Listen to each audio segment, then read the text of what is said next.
तो पीआईए में तो काफ़ी यूनियंस भी आपको सपोर्ट करती रही हैं ओवर द डेकेड्स, तो अगर ये होता है तो पीपल्स पार्टी का रिएक्शन क्या होगा?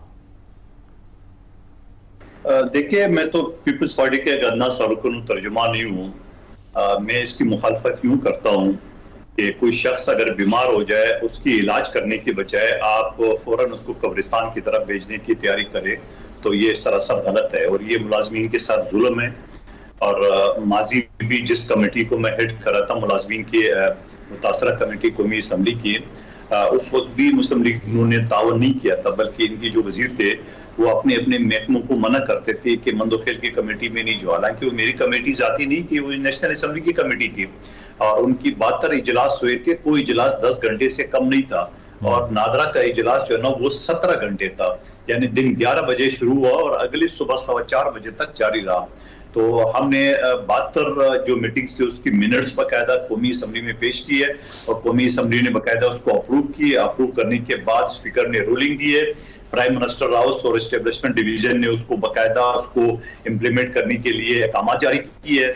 मगर उसके बाद इस्लामाबाद हाई कोर्ट के एक सिंगल जज ने सबको उस चीज को उड़ा दिए, जिसकी अपील हमने दाखिल की और ईद के बाद 17 तारीख को उसकी अपील लगी भी है।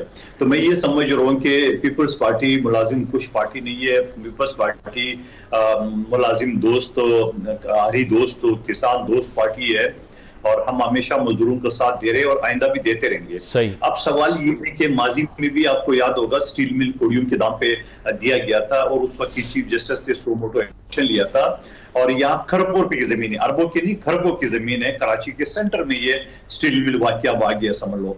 और उसके बाद अब ये समझ लो कि उस वक्त 45 साल पहले शहीद जुल्फकार अली भुट्टो ने ये स्टील मिल की जो बुनियाद रखी थी। होना तो ये चाहिए कि पाकिस्तान में स्टील मिल जैसे 100 से ज्यादा अदारे और चलने चाहिए, वही अदारा बैठ गया। पीआईए जिसने एमिरेट्स एयरलाइन को अपने पांव पे खड़ा किया, आज दुनिया का नंबर 1 एयरलाइन है और खुद तबाह हो गया, इसकी जो ना वो आपको निशानदेही करनी चाहिए, आपको उसको देखना चाहिए कि क्यों अदारे तबाह हो गए। तो उस हवाले से ख्वाजा साद रफीक साहब का भी एक स्पीच मौजूद है जो पिछले असम्बली में मैं मौजूद था, इसने किया है। उसने पीपल्स पार्टी का नाम तो नहीं लिए मगर उसने सारा मलबा पीपल्स पार्टी पर डाला कि या उन्होंने हजारों के तादाद में मुलाजमीन भर्ती की है। यकीनन पीपल्स पार्टी रोटी कपड़ा और मकान की बात करती है, रोजगार की बात करती है और हमेशा करते रहेंगे। लेकिन सवाल ये कि इन अदारों को कोडियों के दाम बेचने की और जिस तरह मोहतरम फरमा रहे कि मुलाजमीन खुशहाल रहेंगे, आपको याद होगा मुलाजमीन ने उस दिनों में भी पिशावर एयरपोर्ट के 125 मुलाजमीन को निकाले गए और 22 दिन वो लोग वहां पे एयरपोर्ट पे भूख हड़ताल एहतजाज पे बैठे हुए थे और मैंने जाके एहतजाज खत्म कराया और कमेटी के अंदर उस चीजों को हमने देखा। तो मैं ये समझ रहा हूँ मुस्लिम लीग नून को, आवाम को जो पहले बदहाल है, पहले महंगाई का शिकार है, पहले बेरोजगारी के शिकार है और मैं ये समझ रहा हूँ जहां पीटीआई ने 1 करोड़ नौकरियों की बात की थी उन्होंने भी अच्छे खासे लोग निकाल दिए है और बाकी कसर अगर मुस्लिम लीग नून पूरी करेगी तो मैं तो कम से कम जाती तौर पर उसका एहतजाज भी करूंगा, मुखालफत भी कर दूंगा जिस पर भी हो सके। सही, ठीक है। इस पर जुनैद साहब, आप चूंकि पहले मरवत साहब के बयान पर कॉमेंट कर रहे थे